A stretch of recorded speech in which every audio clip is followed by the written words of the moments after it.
Ragazzi, 1, 2...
These are 4 brilliant criminals at the climax of their most magnificent effort.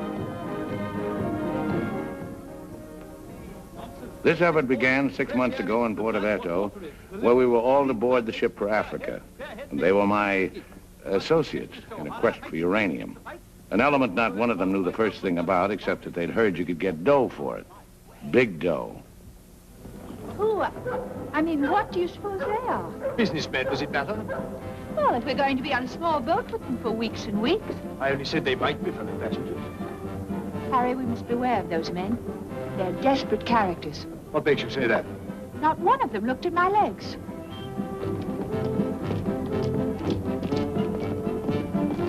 Good morning, Mrs. Dannreuthers. Good morning, Billy boy. Care to join us in a stroll? Turn up the liver, sweat out the toxins, help nature to help you? Wouldn't dream of it. Really, Billy, you mustn't be so offhand with Mr. Peterson. If I were to treat him with more than common politeness, he'd misunderstand and try to push me around. Mr. Peterson is a bully. Billy, Huh? Did you see this? That man in London has been killed. What man? Paul Van Meer, high-ranking official in the colonial office, was stabbed to death early this morning by an unknown assailant outside a club in Soho. This is the 3rd crime of violence to occur in that vicinity within the past month. What is it, Billy?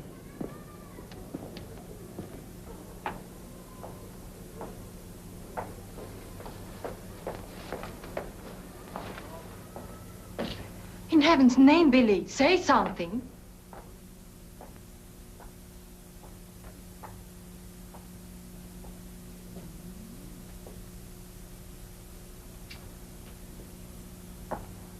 You understand, of course, that Peterson arranged this. It seems there's been a lot of violence around there lately. Well, don't pretend to be a fool. But look, Billy, this happened early Tuesday morning. We'd all left London well before that. What about Jack Ross? What about the galloping major? But I thought he only stayed behind to get that phone call from Mombasa, if it came through. He'll be here this morning.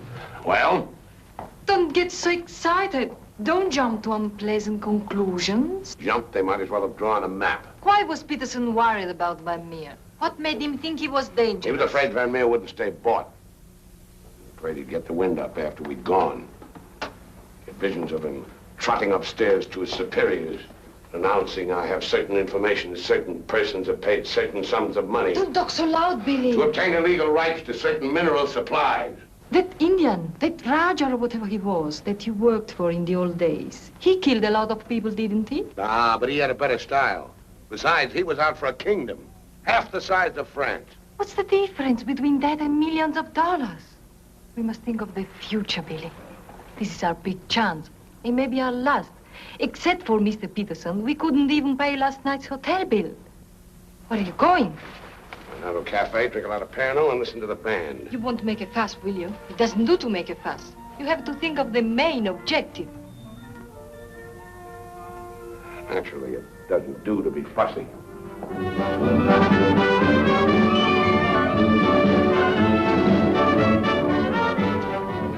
It's your move, Gwendolyn. Gracias.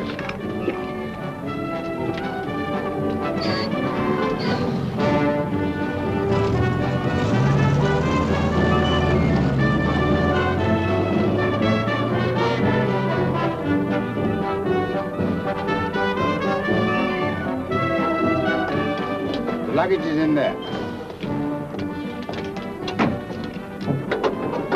Bring it up.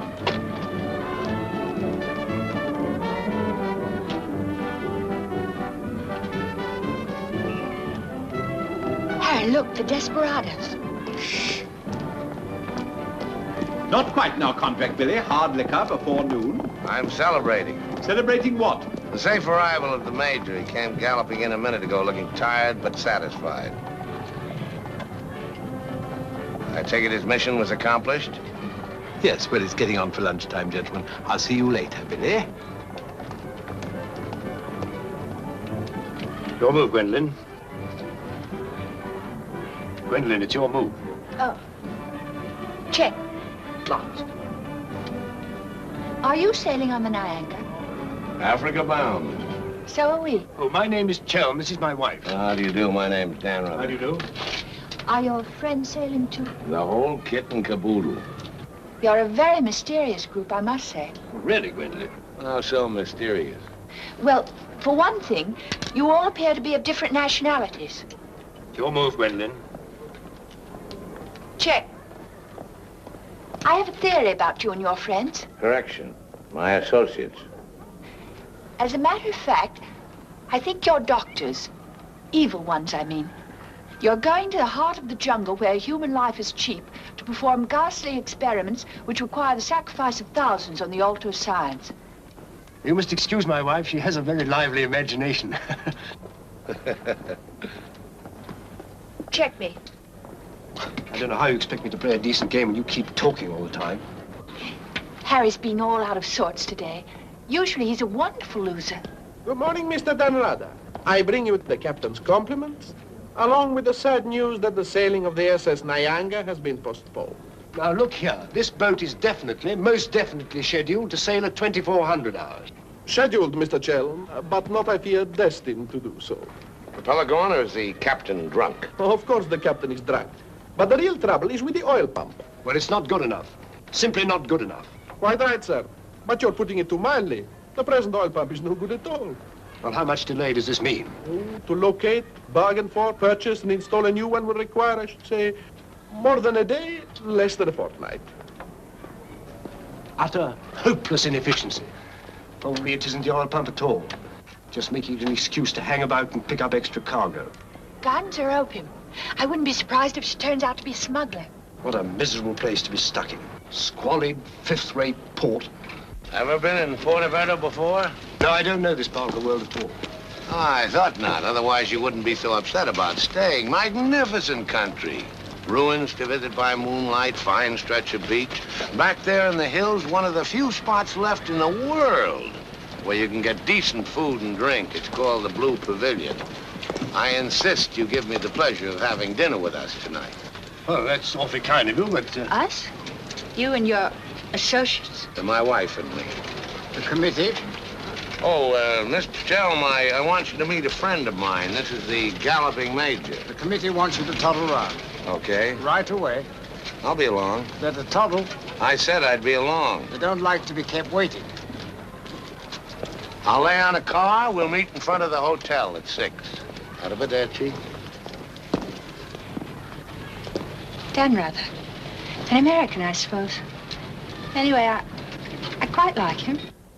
Time. 24 hours in the day, 1,440 minutes for somebody else to get busy on the same idea as ours. We ought to have got a plane and flown now, as I said from the start. You remember I said it, O'Hara? My name is not O'Hara. It is O'Hara. You hear? Mr. O'Hara. Yes, Mr. O'Hara. But you remember I said it? I said we ought to take a plane. Time. What is time?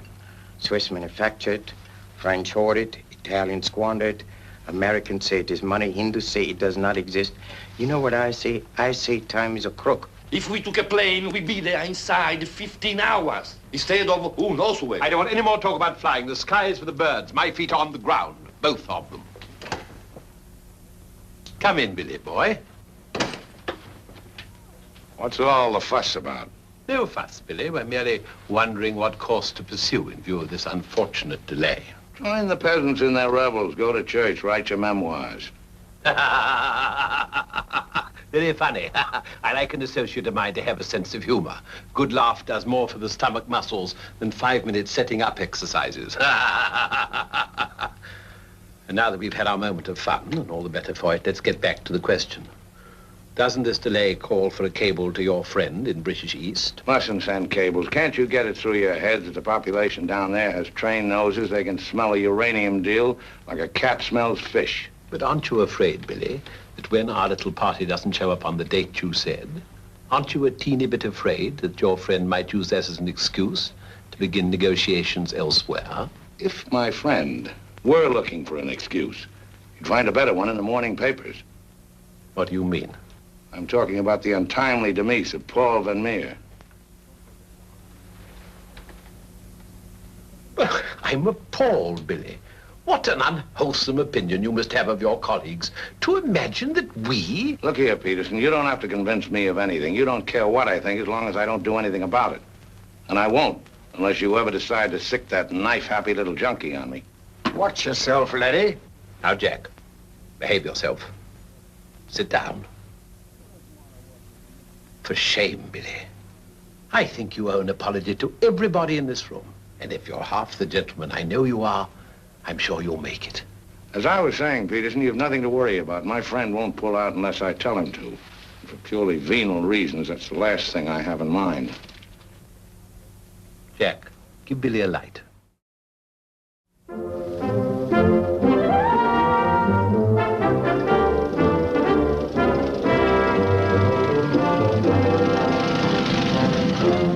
What a wonderful car.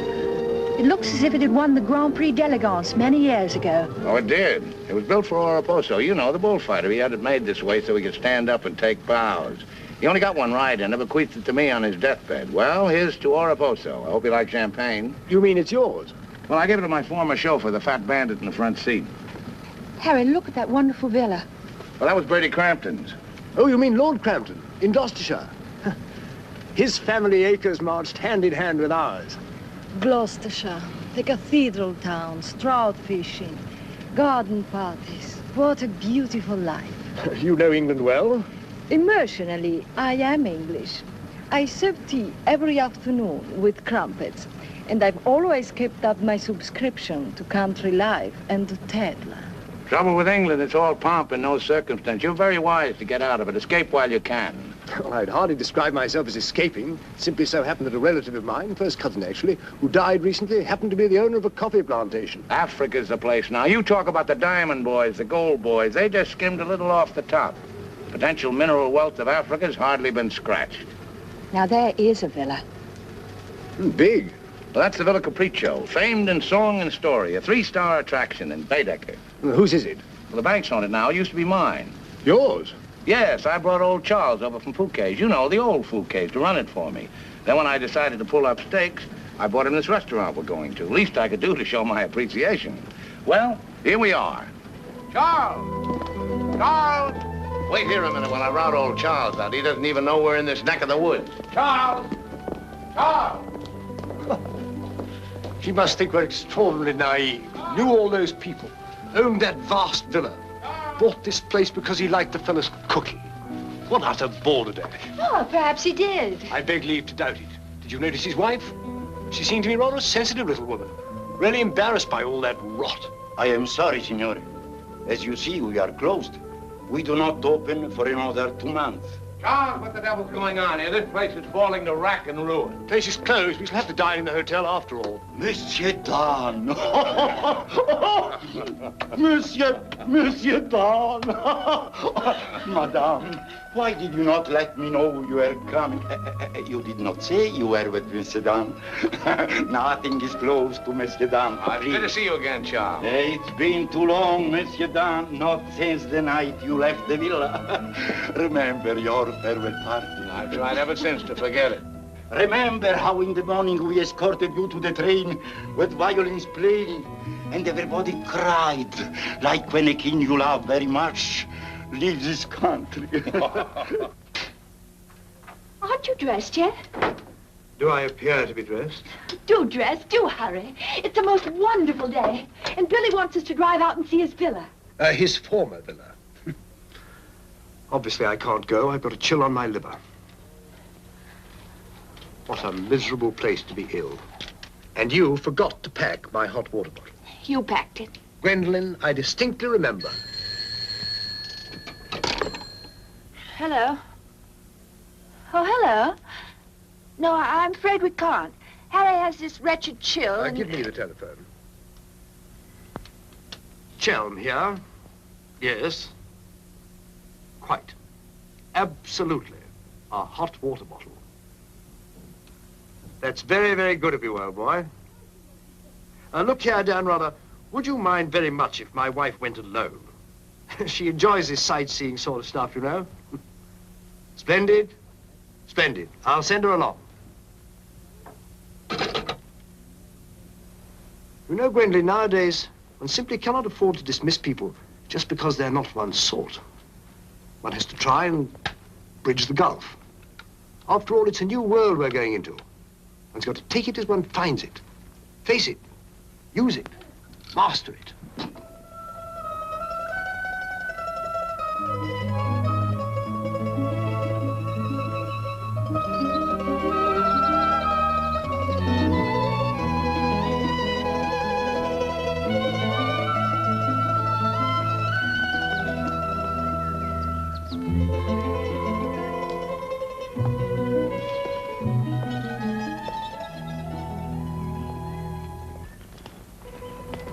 You know, I've seen Americans on the street and in the cinema, of course, but I've never talked to one before. Are you a typical American? I think it's important that I should know. Why important? There are two good reasons for falling in love. One is that the object of your affections is unlike anyone else. A rare spirit, such as Lord Byron. The other is that he's like everybody else, only superior. Harry, for instance, is the very best of a type. Well, if you must know, I'm a typical rare spirit. How long did you live here? Oh, the longest I've ever lived anywhere is 2 years. But when you were a child, didn't you ever have a mother and a father? And a house and a street and a town? No, I was an orphan until I was 20, and then a rich and beautiful lady adopted me. You know, I've changed my mind about your being an evil doctor. You're off to keep a rendezvous someplace in Africa sacred to the tribesmen. You're going to found a new empire and make yourself master of the riches of the world. But you need a beautiful blonde queen to impress the natives as the incarnation of the Queen of Sheba. That's why you're making a pass at me. Am I? Of course. I don't generally go sightseeing with strange men. You don't believe that, do you? Well, I believe anything you say. Do you?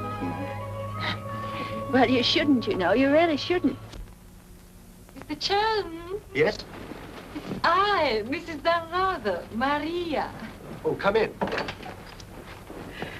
Tea for two and two for tea? Now, that's most awfully kind. You shouldn't have troubled, really.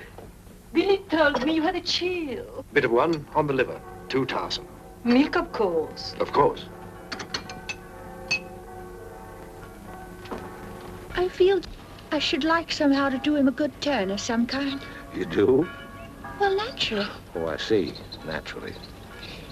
I think it would be nice if you were able to do something for him. Help him along. Give him the benefit of your advice. Delighted, of course. For instance. Oh, something with business. He was very pleased with that tip you gave him on the way home last night about the gold shares. I've forgotten what I told him. What was it? I don't remember either. I was listening to your voice. I wasn't listening to what you said. You see, if you were helping him, it would be so much easier for us to be together a lot out there in Africa. Was he any headed for business? Why, he's simply brilliant. I wouldn't have thought it. But of course he is. You don't suppose I'd marry a ninny, do you? If you imagine that Harry's simply going to Africa to plant coffee, you're very much mistaken. In point of fact, coffee is the least of Harry's interests. In point of fact, the land he is acquiring is extremely rich in certain minerals. Minerals which are indispensable to the production of atomic energy. Harry's land simply teems with uranium. Wouldn't surprise me to see him become the uranium king. So you see, my husband isn't such a ninny as you may have imagined. It might very well be worth your while to go in with him. The potential mineral wealth of Africa has hardly been scratched. Well, I was telling you last night. Well, of course. It's a well-known fact.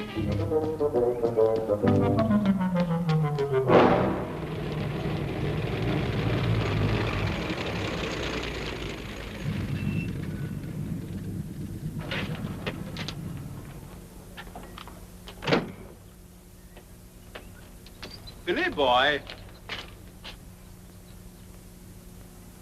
Had a happy day? Very. I'm so glad. What an attractive woman Mrs. Chelms is. Is that what you called me over to tell me? Who are the Chelms? They're English, going out to British East. They have a coffee plantation. Any money in coffee? No, but there's a type of Englishman goes off to coffee plantations without caring whether there's any money in it or not. Relatives leave them coffee plantations and they go out to them. But why this sudden interest in the Chelms? I'd just like to know who's making friends with my friends. Well, now you know.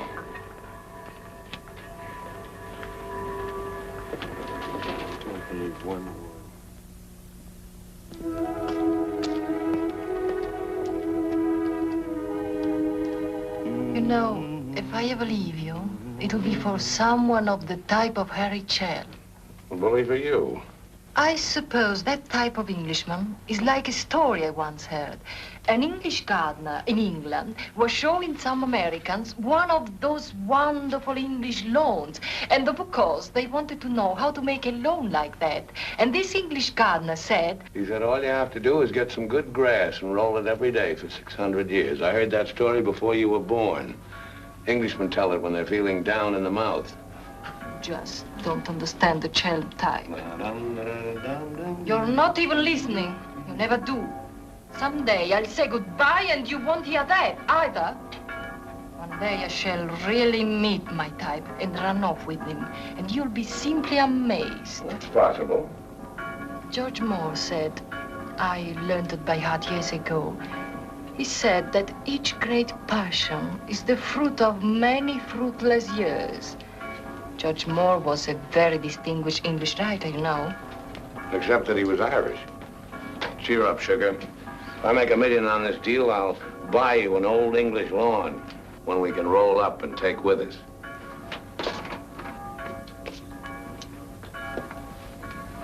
Billy, good morning. What's our wide-eyed Irish leprechaun doing outside my door? Why do you always make jokes about my name, huh? In Chile, the name of O'Hara is a tip-top name. Many Germans in Chile have become to be called O'Hara. Good morning, Mr. O'Hara. Madame, my respects. Perhaps Mr. O'Hara would like something to drink? Yes, maybe perhaps a little whiskey, huh? Very weak, please. What's this visit in honor of? Oh, just wanted to have a little talk with you. Okay, but make it fast. Fast? I give you my word, Billy. I give you my word. I feel to you like an older brother. Oh, it's not so much the difference of age. It's probably, yes, the reason is because I come from a culture which is so much older than yours in my country. A child 6 years old is older in his heart than you'll be at 60. It smokes, it drinks, it philosophizes. At this rate, I'll be 60 before you get to the point. The point is that Peterson, Ravello, myself, we are the principals in this case. We are in with the money. We cannot switch around and turn but an agent, it's easy to imagine that he could conceivably doesn't feel himself quite as irrevocably committed as Peterson or... We're fellow passengers, I believe. Not quite yet, would you say? Too sadly true. By any chance, you don't happen to have seen your Mr. Dannreuthers about? I don't think Billy's up yet. Not 11. He's rather a late riser. But he said it. Well, anyway. I shouldn't put too much stock on what Billy says, particularly when he's had a few drinks. It's not that he means to break his word, he just forgets that he's given it. Charm and dependability so seldom go in one package. There are exceptions, of course. Your husband, I imagine, from his manner and behavior, is one. Oh, yes, very. Well, quite, Harry. I'm so looking forward to meeting your husband and having a chat about Africa. By all means. I understand he's in coffee? You make it sound like a total immersion. Part of Africa we're going to is due for some pretty important changes. In my opinion, things will be booming out there before you can say Jack Robinson. I do hope there won't be too many changes. It's completely unspoiled, I hear, with some of the loveliest scenery in the world.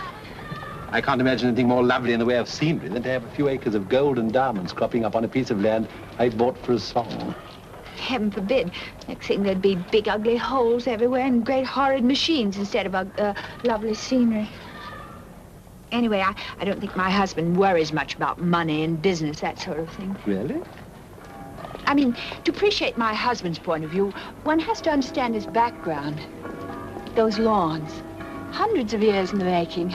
Those immemorial elms, those walls hung with family portraits, generations of them, those great echoing galleries where so much of English history has been made. Taxes must be terrific on a place like that. What would people like the Chelms care about taxes with their kind of money? I mean, when a family's been a power in the city of London for so long, one of the great financial families. Power in the city? You mean? Oh, yes, of course, one of those Chelms. I'm surprised you know about them at all. Very few people do. They prefer to work behind the scenes. I find it rather hard to believe that a man in your husband's position would go to Africa just for the coffee planting. You're very quick, aren't you? In point of fact, he isn't. In point of fact, he has a very special reason. So I suspected. It has to do with sin. Sin? Since the war, my husband has been almost exclusively concerned with spiritual values. He feels that if he can get away there, in the heart of Africa, he will come face to face with essentials. He wants to work out the problem of sin. Sin? Why, yes, of course. Isn't that what we're all most concerned with? Sin? Gwendolyn, what are you doing here? I thought we were supposed to meet on the beach. Harry, I want you to meet Mr... My name is Peterson. Been having the most delightful talk to your wife. She tells me you're interested in spiritual values. I myself am vastly concerned. Harry, we'd really better be going. You'll excuse us, Mr. Peterson? What have you been telling that man? Oh, nothing, Harry. He got onto the subject of religion, and I just happened to mention that we usually go to church on Sunday. Billy, I think it is high time you take stock of yourself. Can you truthfully say about yourself, I, Billy Dannreuthers, have acted fairly and squarely to my associates, huh? But of course he can, Mr. O'Hara. Everybody knows Billy's the soul of honor. Shut up, sugar. Perhaps he's the soul of honor, and perhaps appearances are deceiving. You mind telling me what it is I'm supposed to have done? Nothing. It's your conduct. Your conduct doesn't... Your conduct does not inspire confidence, and confidence, Billy, is the most important necessity in an undertaking of our kind. One may be completely innocent, but if one's actions invite suspicion, one might as well be guilty. To be trustworthy is not more important than to seem to be trustworthy. Billy, have you done something you shouldn't have? Tell me, Billy. Tell me the truth. My conduct. Who do they think I am, their hired man? But you are, you know. You are the hired man. How good and kind of you to remind me. How good, how true, how kind.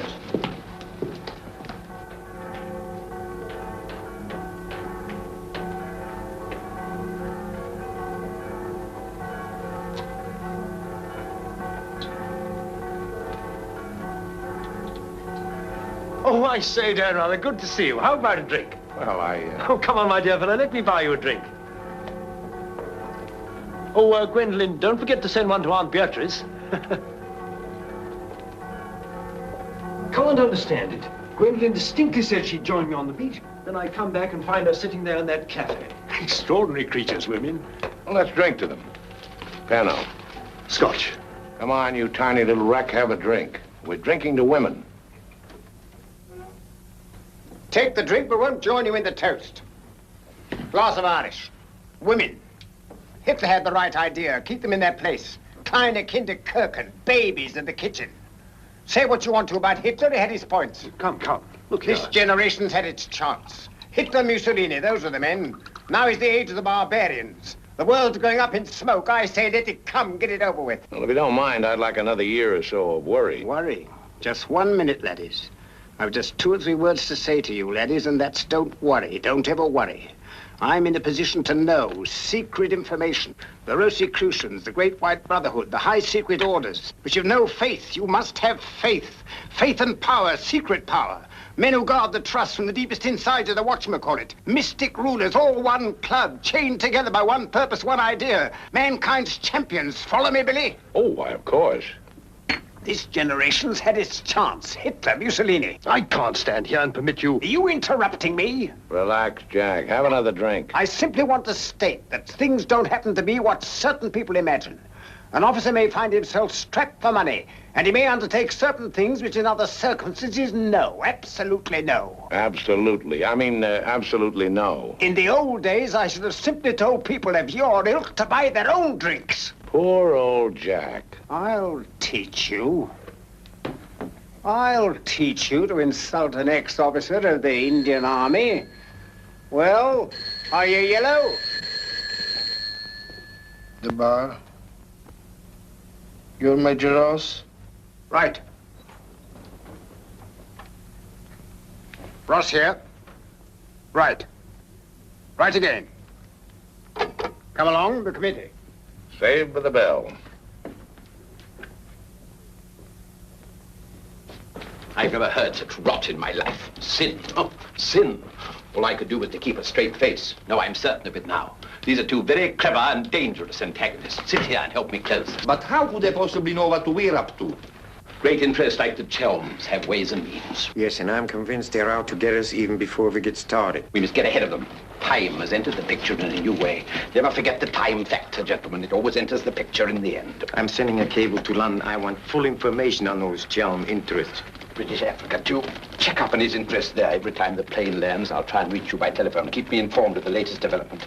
Dannreuthers, that lying, swinish, rum-swilling double-crosser. What pleasure it would give. No, you can't at the moment. We need him. Right now, we need that swinish, lying double... Did I hear my name?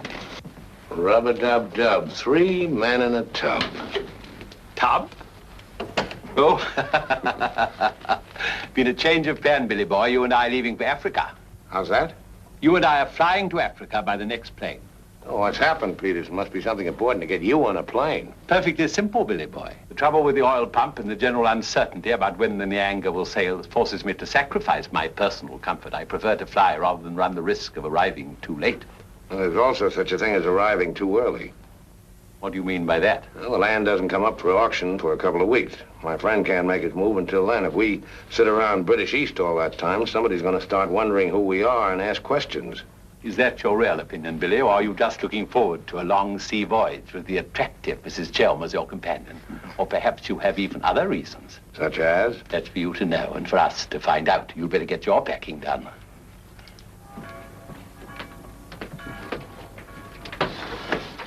Billy? Where are you going? Off to Africa, flying. Just like that? Weren't you even going to kiss me goodbye?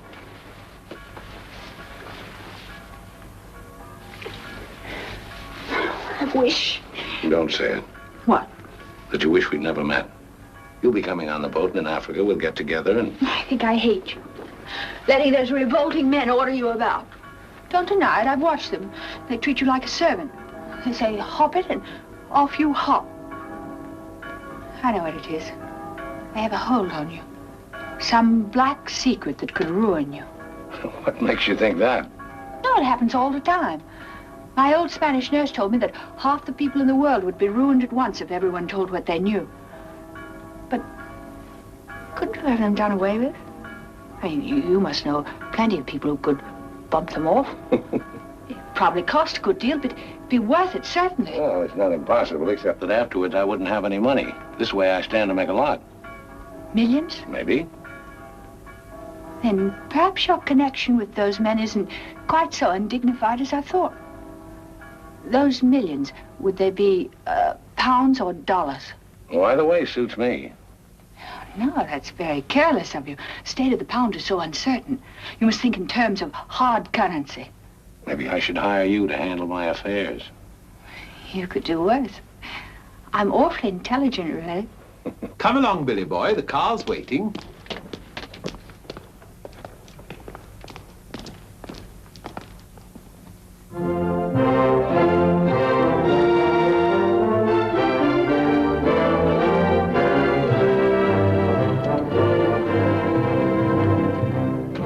Get faster than this, we'll miss the plane. Press on! Press on!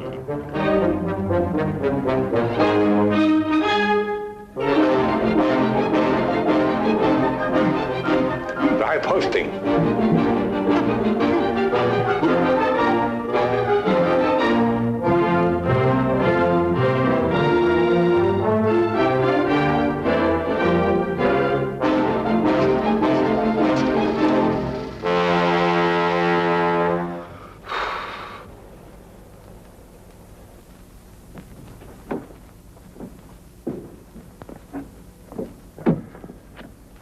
Bisogna spingere. Push, push.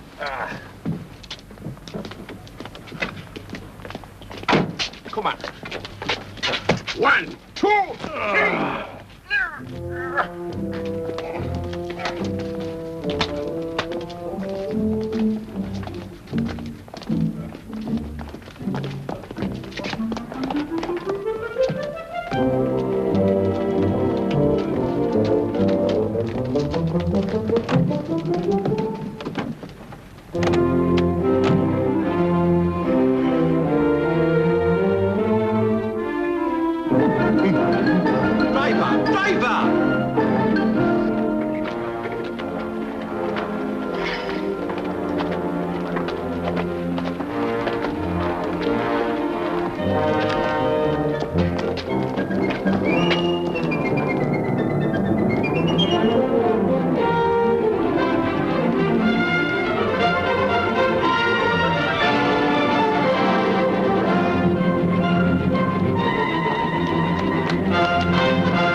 Beautiful car. You did that on purpose. What? You planned it that way. I know what you're up to. I know everything. I know about the uranium on the Chelms land, the Chelm interests in the City of London. The what? You heard me, the Chelm interests. I take it your information comes from a reliable source. It does, from Mrs. Chelm herself, in fact. Ah, magnificent. Simply magnificent. You must pay me back for the loss of my beautiful car. If you weren't a benighted jackass, if you could see as far as you could spit, you'd know there's no such thing as a Chelm interest. You'll have to do better than that, Mr. Dannreuthers. Very much better than that. Don't believe me. Check with London. If you find out he's anything more than a down-at-heel Gloucestershire squire, you can have my services for nothing. You mean Mrs. Chelm is an unqualified liar? Well, let's say she uses her imagination rather than her memory. You will make restitution. We know, Mr. Dan, either the money or a new car. Why, you fat bandit, I gave you the car in the first place. How I came by it is beside the point. The fact you gave it to me doesn't make it any the less mine. Shut up. That's right. Threaten me. It is not enough that you destroy my beautiful car. Now you are... my beautiful car. Stop! Hey,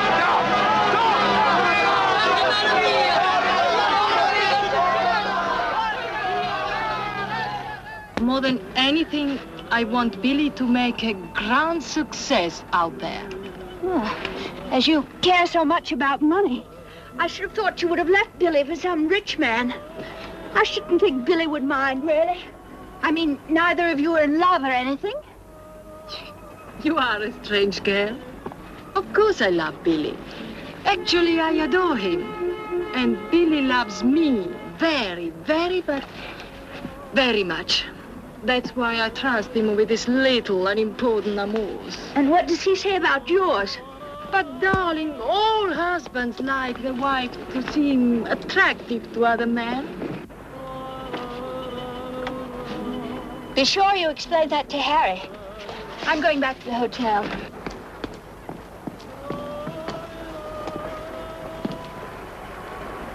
Mrs. Dannreuthers, Maria, I'm afraid, I have some shocking news for you. The boat is not going at all?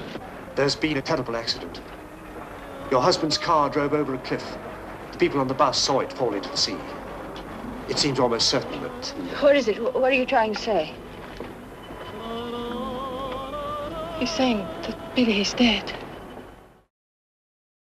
It's become necessary to redistribute the stock in our company. Stock. What good is the stock now? We can't deal with Dannreuthers' friends. Not without Dannreuthers. All the effort, the money, everything went over the cliff with that car. Ravello, you forget the English are very sentimental people. I tell you, there is nothing that Billy's friend will not do for his widow, and in black, she's a very touching figure. Poor Maria, you really have had a wretched time of it. You are very understanding. If only there was something I could do. Just now, if you could bring me an aspirin. I have a headache. Don't move. Just you wait there. I'll be back in a moment.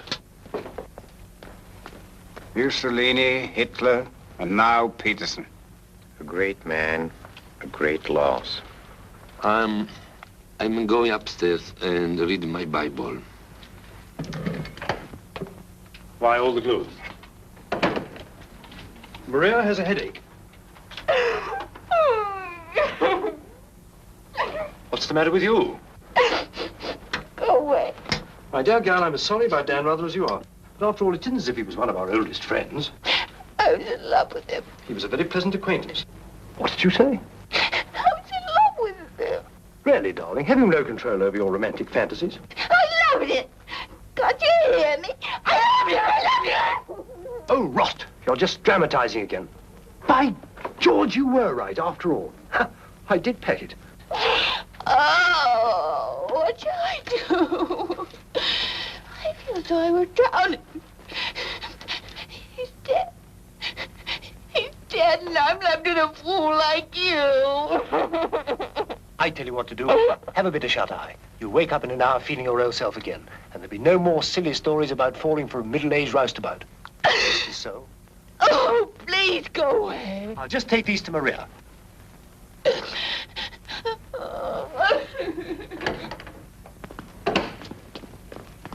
Mr. Chelms, this is very important, for you as well as for myself. Yes, well, get on with it.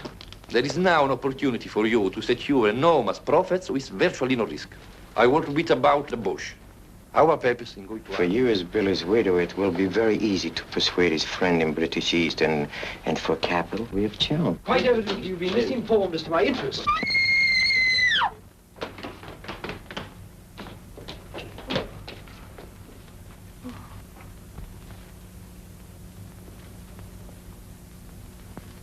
What's the matter with all of you? Somebody dead?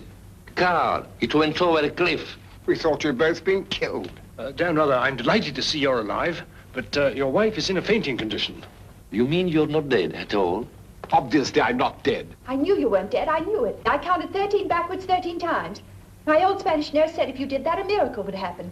And you see, it has. Ladies and gentlemen, I bring you the glad tidings. The captain is sober, and the SS Nianga will sail at midnight.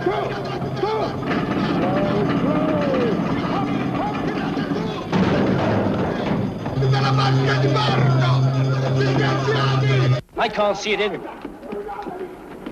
What can have happened to it? My dispatch box, where is it? A black tin box this size. What have you done with it? Guardi che la sua valigia gliel'ho messa in cabina. I told you to take the most particular care of it. I shall not go on board till my dispatch box has been found. Having trouble, Chelms? I think that I can't cope with myself, thank you. È la seconda volta che glielo dico. La valigia gliel'ho messa in cabina, è inutile che insiste con me. Let me put it in your cabin, whatever it is. Idiot! Why didn't he say so in the first place? See, look. What's happened to Harry? He's been giving me the fisheye all evening. Oh? What is it? Perhaps it's because when I thought you were dead, I told him I was in love with you. You what? I couldn't help it. It made you seem less dead. And? Oh, he didn't believe me. He thought my nerves were upset. Sort of delirium. He thought it quite a joke. The idea of my inventing a love affair with a middle-aged roustabout like you. That's what he called you. Well, now that I'm back in the flesh, you'll begin wondering about that delirium of yours. I suppose seeing you alive is different from thinking of you dead. You're just great cooped up on that tub with a suspicious husband. Billy.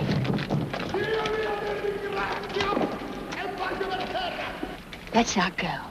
Well, what do you mean? I'm asking you to run away with me.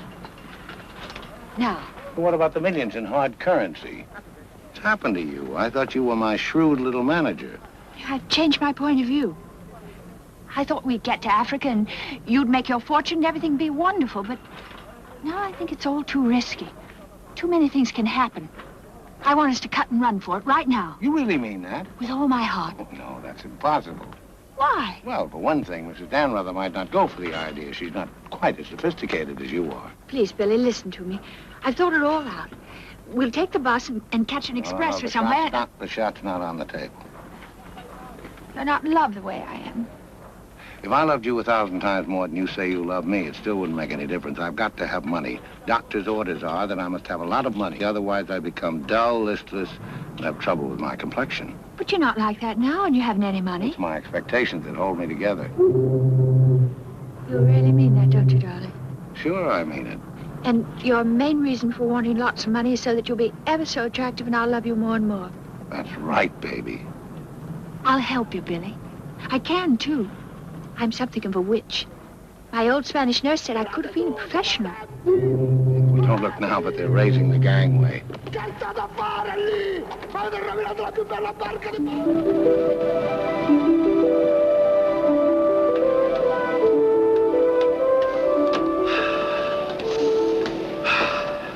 The air, ozone. What a pity we can't bottle it, gentlemen. What a fortune we'd make. Neptune's mixture. Now breathe deeply. Remember, every breath is a guinea in the bank of health.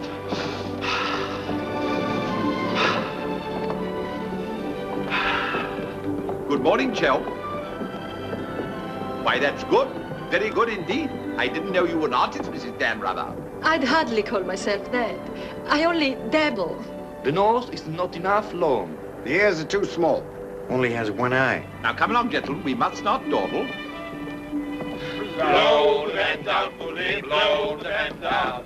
Blow, blow, blow the man down. Blow the man down, baby, blow the man down. Good morning, Mrs. Chelms. Let's hope she breaks her neck. Blow the man down, bully, blow the man down. Blow the man down, bully, blow the man down. Blow, blow, blow the man down. Blow the man down, bully, blow the man down. Give me some time to blow the man down. Mr. Peterson? Mr. Peterson? Radiogram.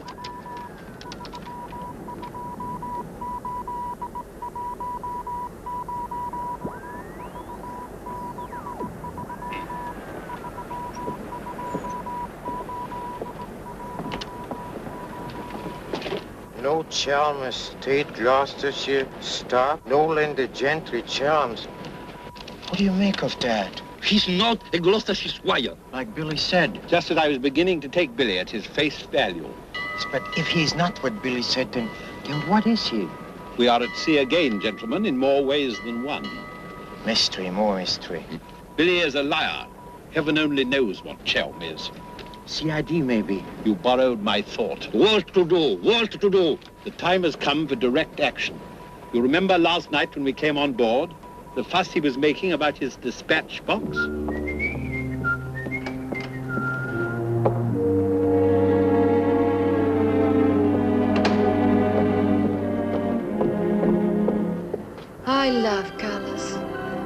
Working with them is an endless puzzle. Your face, for instance. 10 minutes ago, it was all brown and pink. Now the light is changed and is chalky white. What? Tinged with green. Green? It must be getting rough. Just a little. Don't break the pose. I don't feel very well. I think I'll go below and take a pill.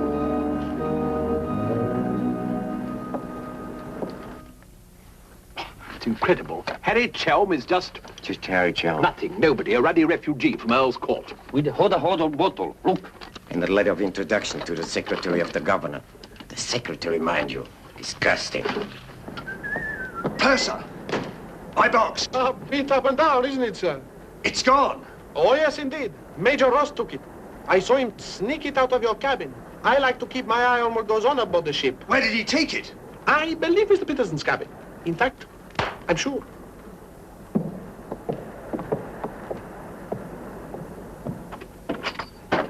Ah. And now may I ask what explanation you have to offer? He forgot his hot water bottle.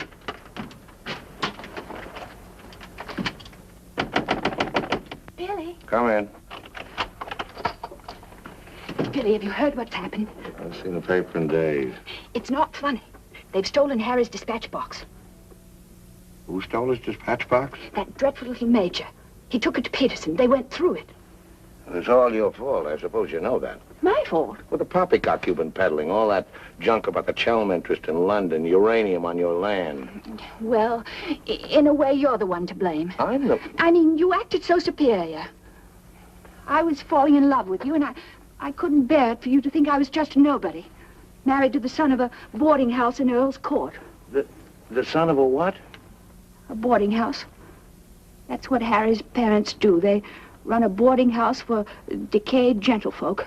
But the way he talks, the way he acts, I thought... It's just that he sees himself in a place in the West Country with trout streams and horses, leading the life of a country squire. It's not his fault if people take it for granted that he has a place like that. He's never once said that he had. Well, country gent, son of a boarding house or whatever he is. I suppose I'd better get his box back. Oh, he got it back himself. Well, then there's no harm done. Except that Harry's gone to the captain. He's going to have them put in irons. He is what? He says that's what they did in the Royal Marines. Look here, Skipper, there's a perfectly simple explanation for all this. I happen to own a dispatch box which is very similar to Mr. Chelm's. When I didn't find it in my cabin, I asked Major Ross to see if it had been stowed away somewhere else by mistake. The Major found what he thought was my box in the saloon with some other luggage. The box has been in my cabin ever since we sailed, under the berth. As soon as I saw the box, of course, I realized at once that it wasn't mine. I simply opened it to find out to whom it belonged so that I could return it to its rightful owner. I can't conceive why this gentleman should imagine I should be interested in a box containing patent medicines. I'm not a hypochondriac. Purser, tell the captain exactly what you told me about the box. Why, sir, you asked me whether I'd seen it, and I said it might be the one I'd seen being carried along the passage by Major Ross. You distinctly told me that you'd seen it being taken from my cabin. Oh, you must have misunderstood. You were rather ill at the time, if you remember, sir. That's all, Purser. He's been bribed. He's in league with these criminals. Just a case of a misunderstanding. That's how I look at it. Now, what about a little cognac? To wash away any ill feeling. I don't care for a drink. And let me assure you that this matter is far from settled. While rifling through my personal effects, I feel certain that you must have noticed I had a letter of introduction to the Secretary of the Governor. I suspect he'll be much more interested in what I have to say than this gin-soaked so-called ship's captain. You mind your tongue! Any more in Chelms? You're the one I put in irons. As far as I'm concerned, this is a close incident.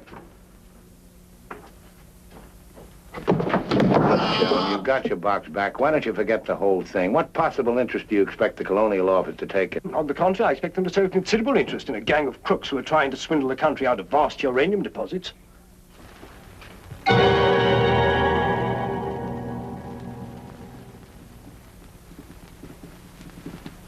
Just one moment, sir. What leads you to believe? This gentleman obviously hasn't seen fit to inform you that during your supposed demise, he attempted to lure me into your nefarious venture.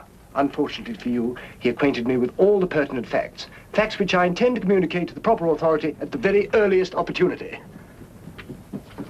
I thought you were dead. That's what they told me. Everyone told me you were dead. And if you were dead, we head to a fresh capital. Didn't we? You, Ravello, my own partner, sneak up behind my back and try to cheat me. The milk's spilt. It's no good crying over it. Get after him, Billy. Calm him down, talk to him, see if you can't get him to change his attitude. I'll try, but I don't think it'll do any good. I don't know why we have to worry about Chelms' attitude. Talk's no good. Conversation never convinced anybody. I say put an end to words. Shut up, Jack. Time factor has entered the picture again. This time, fortunately, it's working on our side. 2 weeks before we reach port. That should be plenty of time to convince our friend Chelms. I beg you, please end all this trouble. If things go on, either you will be done away with before we ever get to Africa, or you will leave and denounce Peterson to the authorities, and that will be the ruin of all my plans and hopes. In the long run, you'll do much better to get clear of these people. They're thoroughly undesirable. The long run. I'm tired of the long run. I am not even thinking about them or about myself. It's only you that concerns me, Harry. No need to worry about me. Ever since I met you, you fill my thinking. You are becoming an obsession. Don't you understand, Harry? I am deeply in love. Maria. My dear.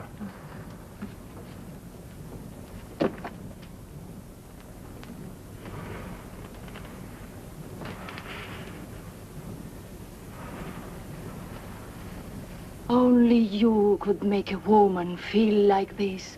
All I want is to be in your arms, now and always. You forget I'm going to be done away with. Oh, no, no. It will be easy to arrange. What you must do is this. You will write me a letter. A love letter. You will tell me that you cannot denounce Peterson, because then I will suffer too. Because you love me so much, you cannot bear to hurt me. Such a letter they will believe if I show it to them. My dear girl, you must see that this is quite out of the question. I don't propose to make compromises. Not compromises, Harry, darling. But you can see, if you cause trouble, the whole of our plans, my plans, you would not want to make the innocent suffer. It would be much better if you don't interfere, Maria. I must handle this as I see fit. Then you intend to go ahead with this business, tell stories and ruin everything? It would be much better if you cut loose from these people. No happiness can come from such an association. Harry, I'm asking you not to do this. Please, write a letter.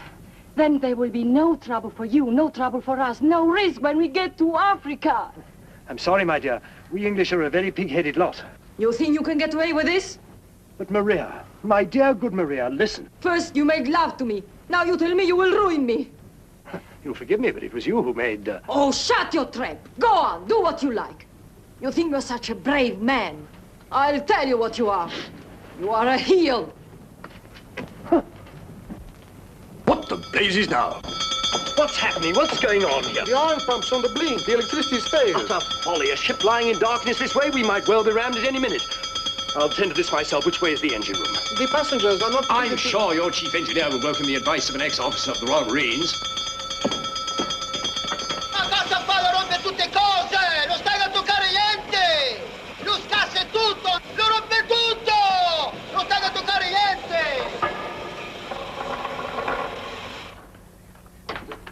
Look here, you fool. Are we simply abandoned to our fate? I insist on something being done. For instance? Well, give out the lifebelts. Organize the boat drill. The clientele are requested to remain calm. To remain calm? Does the captain feel no sense of responsibility for the lives of his passengers? It's my opinion that the captain doesn't feel much of anything at the moment. You mean to say he's drunk? The fellow ought to be made to walk the plank. I'm afraid just now he cannot walk at all. But this is outrageous. Oh, sit down, old man. What have you got to worry about? We're only adrift in an open sea with a drunken captain and engine that's liable to explode at any moment. Perfectly ordinary situation. Happens every day. But just in case any of you are still at all anxious, let it be known that Mr. Chelms has taken charge in the engine room. Who's taken charge? Harry, and you foozle it for sure. Shall I get out the hymn books? Your husband claims to have learned all about engines and such things when he was an officer in the Royal Marines. If he ever was. In point of fact, not only was he an officer, but he once won a medal for jumping into a sea of fire to rescue someone. It's only a bit of wreckage, not a man, but that wasn't Harry's fault. Just a slight error in judgment. Oh, the lights, they come on. You must have fixed it. Impossible. The engines are turning. We are underway. I still say it's impossible.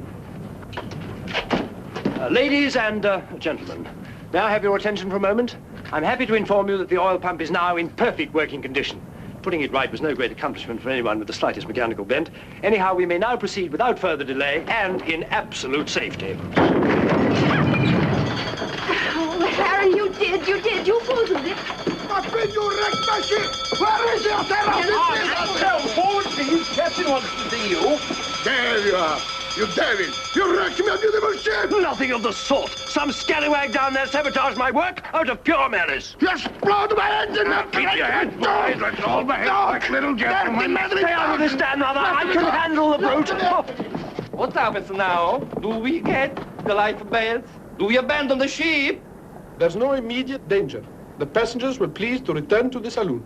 We're heading for the nearest port, and there seems to be some chance of our making it. Let's go. Come along.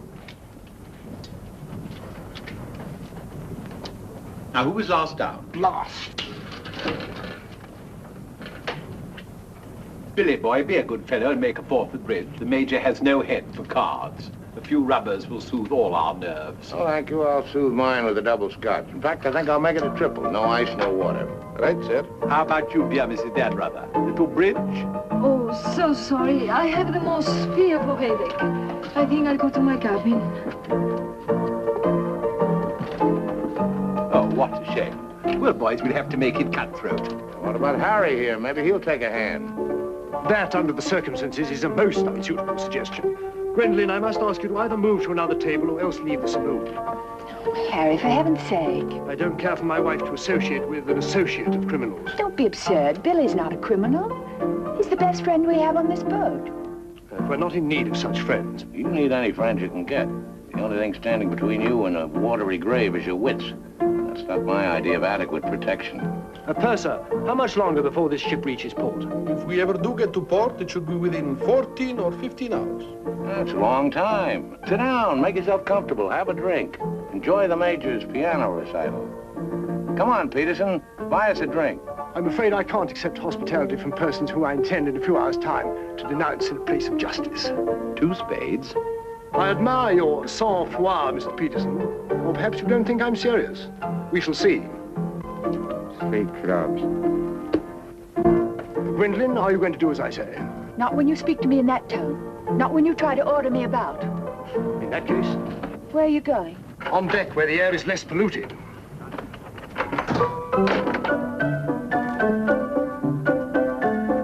Purser, 4 tonics? I think you'd better go after Harry. Why should I? If he's going to be so childish and unreasonable. Take my advice, go to him, stay with him. I suppose you think we should keep up appearances. The loyal wife at her husband's side. No, Billy. I'm experiencing something that is rare and beautiful. And I shall not deny it, either by word or by deed. I love you. Let the whole world know it.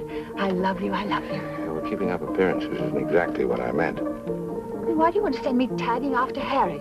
He's being such a deadly bore tonight. Deadly, but not dead, not yet. What do you mean?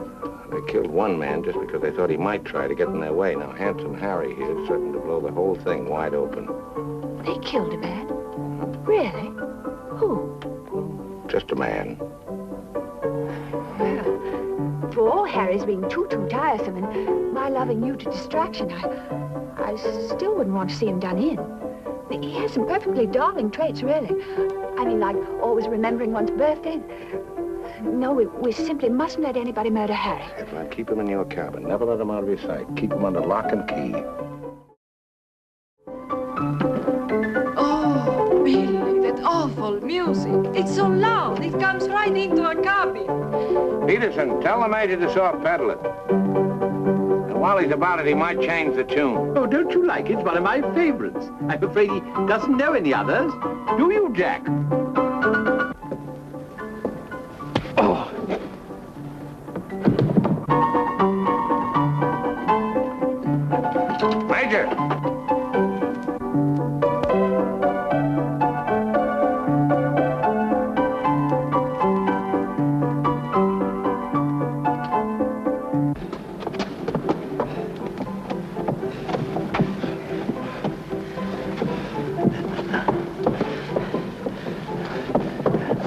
Do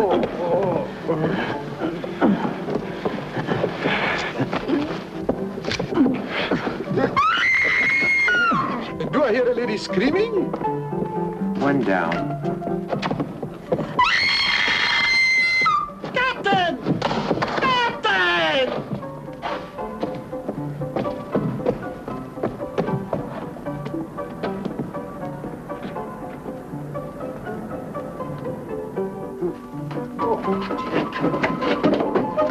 What happened?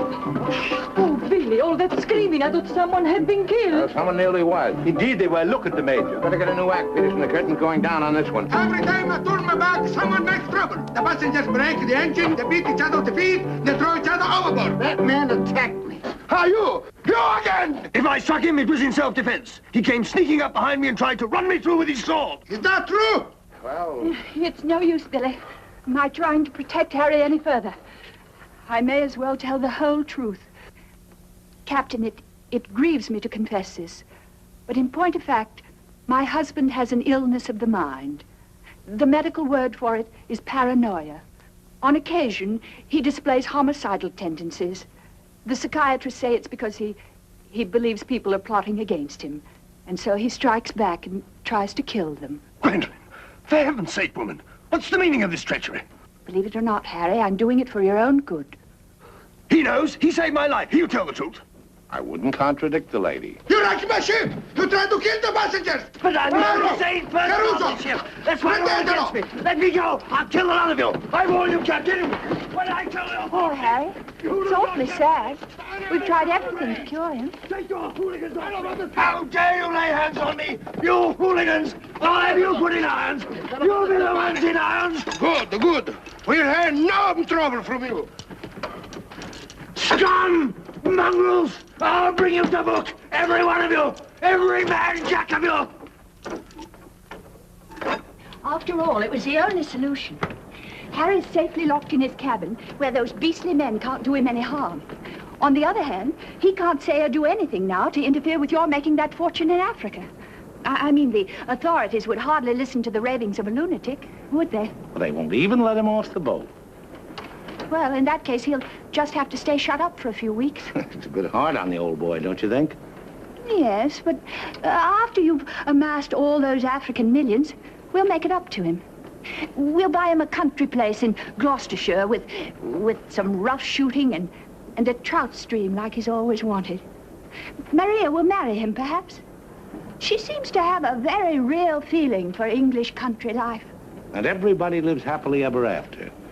Especially us, Billy. Prepare to abandon ship. What's going on?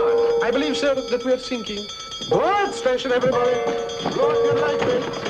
We're sinking. Harry! Harry, open the door!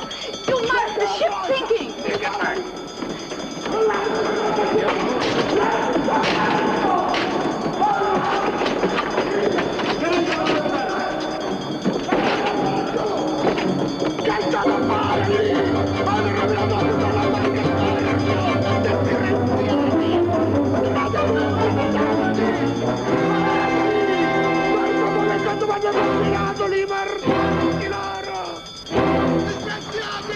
Tirate su! State attenti! Che state a fare lì?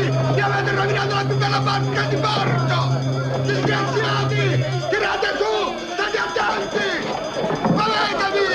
Guarda cosa fanno con Bambò, cosa fanno con Grado, questi messaggi loro! E mi tenete! Che muovete compito! Presto l'altro lato, sbrigatevi! Sbrigatevi! Calate l'altro lato a mare! Presto! Presto! Guardatelo giù! Sbrigatevi!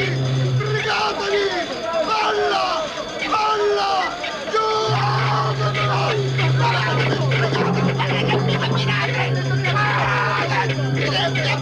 Presto! Presto! State attentelo giù!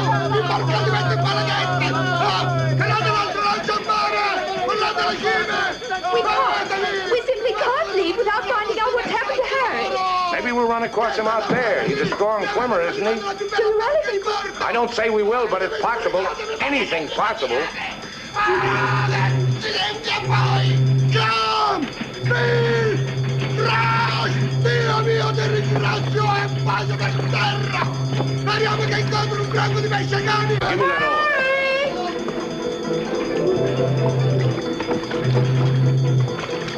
Harry!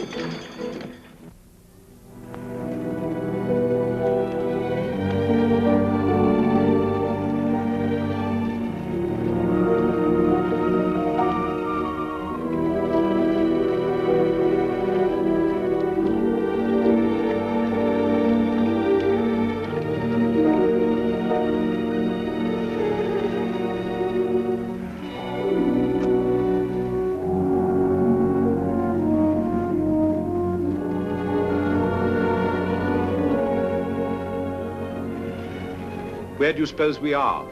Africa. What part of Africa? Yes, that's important. What part? Not a bad place to land. No customs, no forms to fill out. Tell us at once where we are. It's important I know. You mean to say there are parts of the Dark Continent where you won't be received like the prodigal son? Alio. What's that? Alio.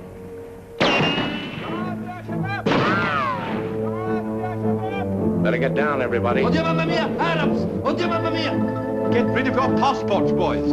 Mrs. Chelms, Billy boy, my identity must remain a secret.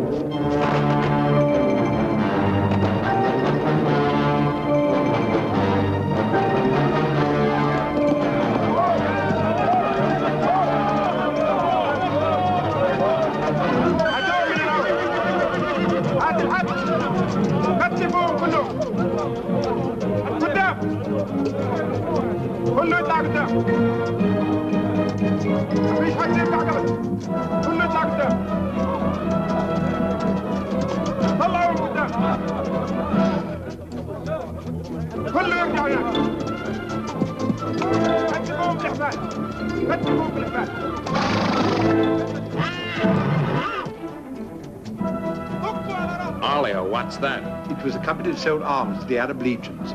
Wait a minute, that rings a bell. Some of the equipment we sold them was defective. Been too long under the water in the Gulf of Leyte. The Arabs claim they lost the war because of rusty guns and dud ammunition. For heaven's sake, be quiet. If you go on like that, I'll see you drawn and quartered. أشوفكم طلع يلا فيسا فيسا فيسا قد لا تحلم فيسا فيسا يلا امشي فيسا فيسا يلا تعال الغد يلا Are you going to allow them to bully you in this way? Why, it's simply... Shocking. Harry wouldn't have let them do it. He had a sense of dignity. I have a sense of survival. Billy, what is going to happen? Do you think they will torture us? Just let them try it. I'm a British subject. I wouldn't say it too loud.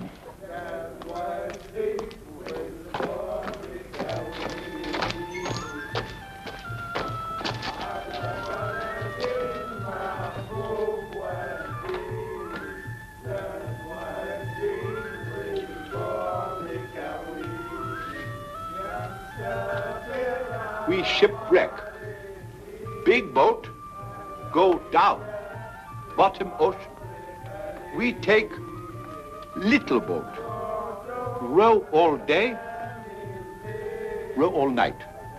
Savvy? There's only one way to deal with these swine. Walk up to them and kick them in the belly. Show them who's boss right away. We sight land. Your land. Praise Allah. Come ashore. Suddenly, boom, boom, boom. No good way to treat shipwrecked people. You will please to hand over your passports.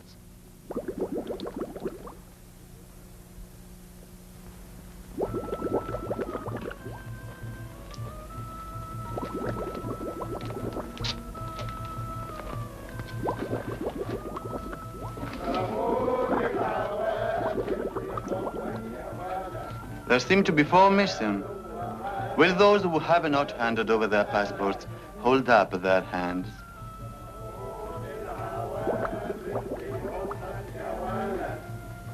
All left on board ship, Your Excellency.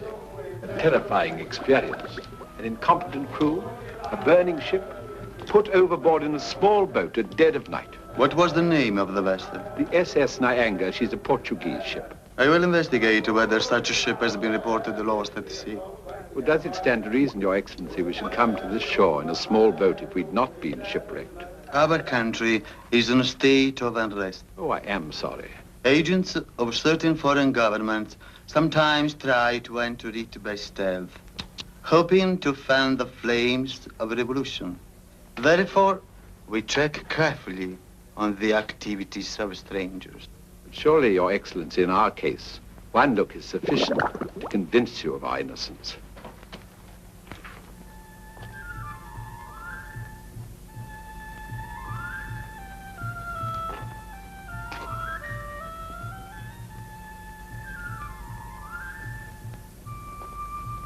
No. One look is not enough.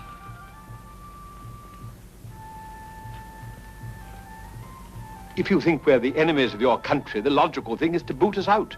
Send us packing by the first available boat or train. We shan't object. We've got important business elsewhere. Where is elsewhere? Central Africa. And what sort of a business?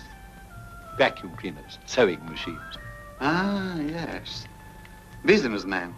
All going to Central Africa to sell vacuum cleaners. Hut to hut, I suppose. And you, sir, I take it, are the head salesman, the ringleader of this group. Oh, no group. We met for the first time on board ship. Complete strangers to one another. Liar! The others all look at you each time I ask a question. I am a keen observer. You four are together. Oh, no, my fat-gutted friend. I'm not the illiterate, simple-minded native you're fool enough to take me for. I am a great man, a serious man. I spit on you, too. I spit on you and all your life. Off to the wrong star, Peterson. There's only one way to deal with these swine! Swine! Swine! You'd better be careful. My husband, my late husband, who was drowned in the Nianga disaster, happened to be one of the most important figures in the British government, Sir Harry Chelms. In point of fact, we had letters from the Prime Minister and the Queen telling everybody to be particularly courteous to us and our friends. So you see, if any harm befalls us at your hands, it will become a major international incident. Would you instruct that one that in my country a female's lips may move, but her words are not heard? Harry. If only you were here. And now, sir, you will stop abusing my intelligence and tell me who you really are and what is your actual purpose in being here. I'm a sick man. I've got a bad heart. I mustn't talk anymore. You refuse to answer. That is interesting. It makes of it a contest in a game at which we excel. We of this country have had 4,000 years' experience in asking questions and getting answers. Who are you? Why are you here? Don't hit me again. My heart, I have an attack.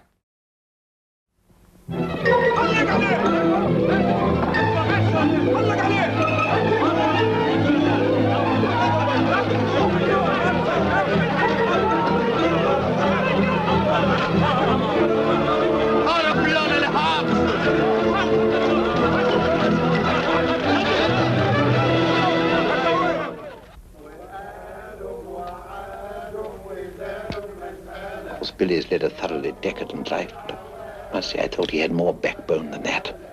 Backbone. Either you have it or you haven't. You see the beating I took at the hands of that great ugly brute without even flinching. Billy was crazed with fear before they even laid a finger on him. Tell me more about Rita Hayworth. You really know her very well? Do I know Rita? Do I know her? I'll give you a letter of introduction. She'll fall an immediate victim to your charms. You really think so? Oh, but certainly a man like you, suave, intelligent, darkly handsome. You have everything, Ahmed, except money. And if you'll listen to me, a boat will be placed at our disposal, a very slow boat, so that Fat Gut's check will have plenty of time to clear. And you will trust me for your share? Does one man of the world ask another to trust his own brother? Oh, no, Ahmed. You'll give me a check for half. Your demands are very great under the circumstances. Why shouldn't they be? Fat Gut's my best friend. I will not betray him cheaply.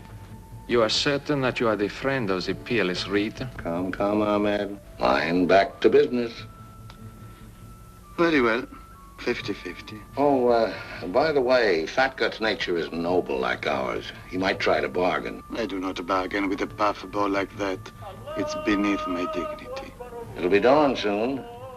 The correct hour for a firing squad. But if we have him shot, what about the money? Well, I was just thinking that if he had a volley at the psychological moment, he might not be so inclined to haggle. I believe you must have Arab blood. Westerners are not usually so subtle. يلا يا علي نمسك الراجل الثخين. يلا بينا يلا. Look, Halamai. Look, Halamai. Ah! Where are you taking me? I won't go. I demand to see a doctor. Would you say that in Paris, among smart people, the Rolls-Royce or the Cadillac is considered more chic? Well, that's no problem at all. A man in your position should have both.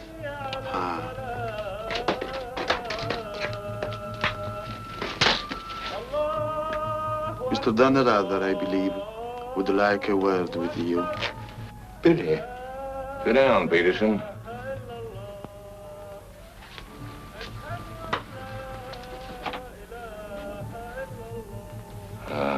I've been talking to Ahmed here, and he's made the following.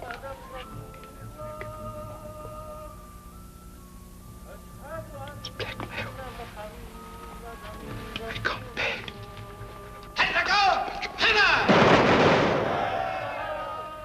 What was that?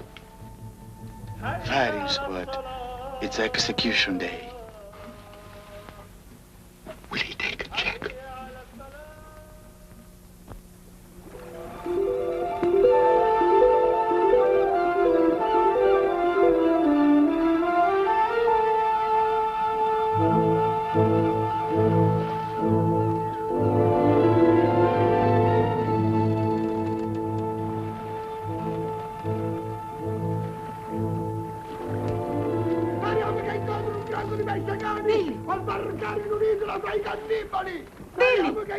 Look! The Nianga! Ballate la cime! Stay away! Stay away from my ship! If you try to come aboard, I will shoot you! I will shoot you! Get my gun! Get my gun! Give it to him. Maybe he'll shoot himself. My gun! My gun!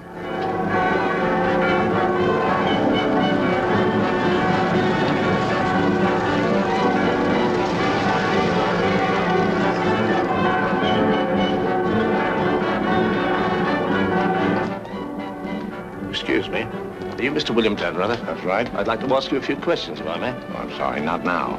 Forgive me, but it's rather important. Yes, it always is. I was a newspaper man myself once. Very well, you may quote me as saying that everybody was heroic except Mrs. Dannreuthers, who ate all our boots. Very amusing, but I'm not a reporter. Oh? Jack, go to the phone, make reservations. The first plane to Nairobi, 6 seats. Yes, and if they don't have any, talk to the right man and tell him if he kicks other people off the plane, we'll make it worth his while. I always said we ought to take a plane. You remember I said that, Mr. Horror? I said we ought to take a plane. Mustn't dawdle, Billy boy. Great deal to do and not much time. Those are the other members of your party? Yes. I'd like to talk to them, too. Well, what's it all about? I believe you were acquainted with a Mr. Van Meer, now deceased. Peterson, you and the boys better come back down. The gentleman here wants to speak to you, Mr. Jack Clayton of Scotland Yard. You take your wine here or upstairs, Mr. Dunn? No, we'll have it here. Care to join us in a drink, Clayton? No, thanks. It's a bit early in the day for me. I read somewhere that a Scotland Yard man never accepts a drink from anyone he intends to arrest. Is that true, Mr. Clayton? Quite so. Mrs. Dannreuthers? No, I'm Mrs. Chelms. This is Mrs. Dannreuthers. No, how do you do? Well, I wouldn't dream of alarming you lovely ladies, so perhaps I'll have a glass of bubbly after all. Peterson, how do you do, sir? How do you do? Ravello. And Mr. Horror. O'Hara, Julius O'Hara, delighted. No, I'm the one to be delighted. It had begun to look as though I'd never catch up with you people. That would have been a bit embarrassing. You see, this is the first time I've ever been abroad on an investigation. I've spent quite a lot of money. And my chief can be very sarcastic about the money one spends, particularly if you fail to deliver the goods. Mr. Clayton is presently interested in the Van Meer murder case. The Van Meer murder case? Oh, yes, yes. That fellow in the Colonial Office. Yes, I read about that in the paper. It was a shocking affair. According to Mr. Van Meer's appointment book, Mr. Peterson, you had lunch with him at the Savoy a few days before his death. That's quite correct. Mr. Van Meer was an expert on African matters. We wanted his advice about affairs in British East. Do you recall the subject under discussion? Vaguely. Crop yield. The native labor situation. Inches of rain. Vaccination, shots. How long had you known Mr. Van Meer? Oh, a couple of months. We met half a dozen times. Did he ever make mention of any enemies, business or otherwise? Did he say anything about romantic attachments? I mean, did he name any women? No. I should have been very surprised if he had done. Mr. Van Meer struck me as being every inch a gentleman. Oh, of course, of course. Well, that's all. Unless somebody has anything further to add. I have. I think you ought to know that the business of one of these businessmen is murder. I beg your pardon. Major Ross, I mean. I can't guarantee Major Ross murdered this Van Meer person. I assure you, however, he attempted to murder my husband with a long, thin dagger, which he always carried about in what looked like an innocent swagger stick. Go on, Mrs. Chelms. You see, Major Ross is employed by Mr. Peterson there to do his dirty work. One might say he's a professional killer. My husband found out certain things about Mr. Peterson. Things, in point of fact, that are a matter of empire, involving, as they do, a plot to exploit our kingdom's uranium resources. And that's why Mr. Peterson decided to have him done away with. Don't run away, Mr. Peterson. That's always tantamount to a confession of guilt. Tantamount is what I call it. More champagne, Clayton? No, thank you.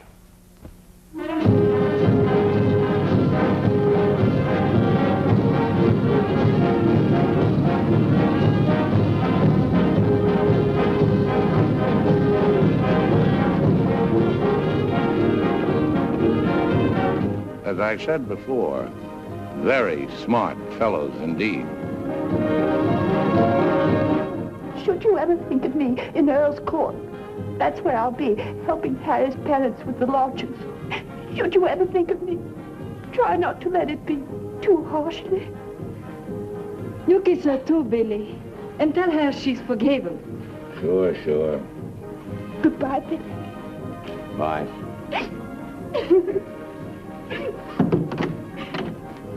For Mrs. Chelms, just came on the ship's wireless. Oh, by the way, Mr. Dannreuthers, do you know that your associates are all in the Husgau? Oh, not that I'm a bit surprised. I put them down as thoroughly bad characters, right off the bat. But then there are so many bad characters nowadays. Take mine, for instance. Harry! He's alive!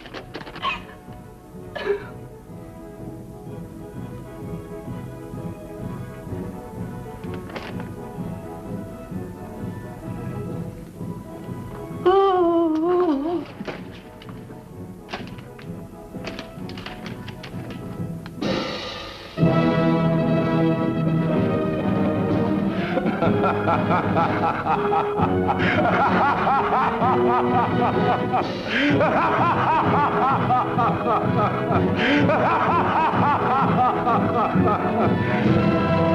Oh, this is the end.